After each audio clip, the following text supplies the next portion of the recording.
Hey guys, this is your boy Beast Boy here with you today, bringing you another video. Today is a vlog of my first year in uni and how it feels like from going to a school, from a school life to a uni life. So basically, when I was in the plane, I was all by myself. My dad didn't come to drop me to my uni, and it was a really weird feeling because this was the first time I was going away from my family. I had like never been to a hostel or like lived by myself alone before, so it was a really weird feeling, and I was not ready for it. Okay, without further ado, let's go on to London. So when I made it to London, I was completely alone. I had no idea where to go because I had no idea how to use the transportation system. I had been to London once before, but I did not use the transportation system that much. So yeah, I was like a bit confused and stuck at the same time. A few random strangers came up to me and they were like, "Do you need some help?" I was like, yeah, I don't know how to find taxi around here, and I did not know the Uber system because from where I went in Kuwait, you usually find taxi on the road, and you don't have to call an Uber online. So I was like really new to all that system. I was just roaming around the streets with my three huge luggages, with no idea how to get to my university accommodation. Basically, the university accommodation does not provide you transport from the airport to the accommodation. You have to find your own way, but there is a university stand on the airport where they will guide you how to get to it. But still, I was like very new to London, so I struggle a lot to get to my accommodation. Luckily, the people over there are really kind, and I found a taxi driver who was kind enough to take me to my accommodation in a very cheap price. He charged me like £30, where it would cost me like more than £70. And I was really happy I found a taxi driver that day. And he dropped me at the correct place. This is my accommodation. Okay guys, this is my accommodation. This area is called the Haverhill campus. Okay, the bus on the right which you see is the university bus, which takes us to and from the university.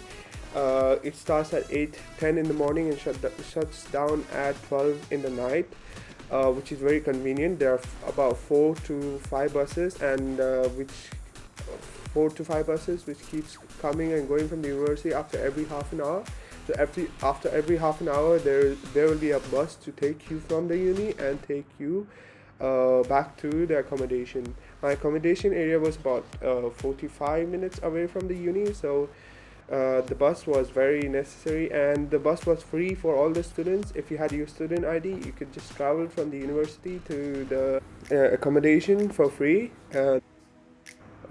In the Everhill campus, there is a dome which has a gym, a place where all the computers and everything is there, where you can go and work on your assignments or something if you don't have a laptop. Then there is a table football, there is table tennis, there is pool table in the dome area, and then there is a big football ground. There we have 3 football grounds for the university football team, but you can rent the football ground and play on it if you want with your friends. And okay guys, now let's move on to my university, which you're here for. My university consists of 4 main buildings. That is the Queen Anne building, Queen Mary building, King William's, and the main building is the Dreadnought building. The Dreadnought building has all the main faculty sitting there: the IT department, the ID department, the student help center. If you need any kind of help, you basically go there. There's a small cafe. There are 2 small cafes. There's Starbucks as well over there. The area is very relaxed. There's always some kind of music playing because there is music and arts department to the left, and the business department is right ahead. That's the Dreadnought building right in front over there. And yeah, it's a very relaxed environment all the time in this. So guys, this is one of my lectures going on right now, There are about like 150 students sitting right here. The lectures always consist of like 200 students to 150 students. 200 students is max. And then there are seminars where only 10 students are there, and there's one teacher per test per 10 students. That is where the teacher concentrates on all individual students, and in the lecture they basically teach us all the main concepts and ideas of the subject. The building which you see right in front of you is the arts and music department, and there's nothing else in that building, only different kinds of songs and music and art is taught over there. The building is really beautiful. The space between the buildings which you see is where the public is allowed to walk. The normal public is allowed to walk between the universities. There is a cross path which goes between the buildings from one side to the other, but the normal public cannot enter the buildings. You need a student ID which you are supposed to show at the gate of each and every building before you can enter the building.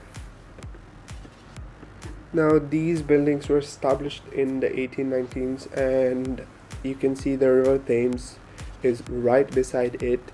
There are about 18,945 students in this. Undergraduates are 14,430. Postgraduates are 4,510. The transportation system is really good around here. There are boats, there are trains, there are underground railways, then there are buses. There is free bus for the students for who lives in the accommodation.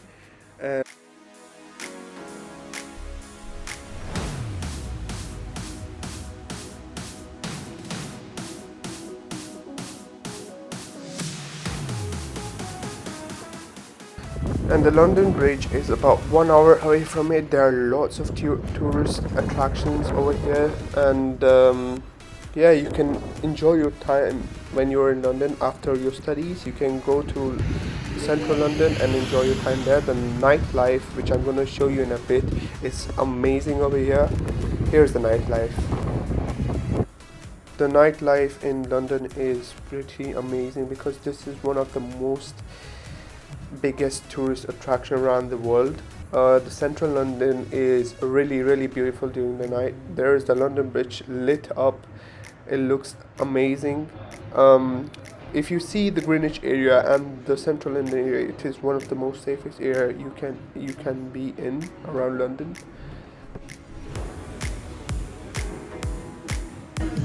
Okay guys, so Tesco was no, not Tesco. Why am I saying Tesco? Nando's was completely full, so I decided to eat some Indian food after a very long time. So I'm here in Mumbai Square eating some tandoori right now, as you can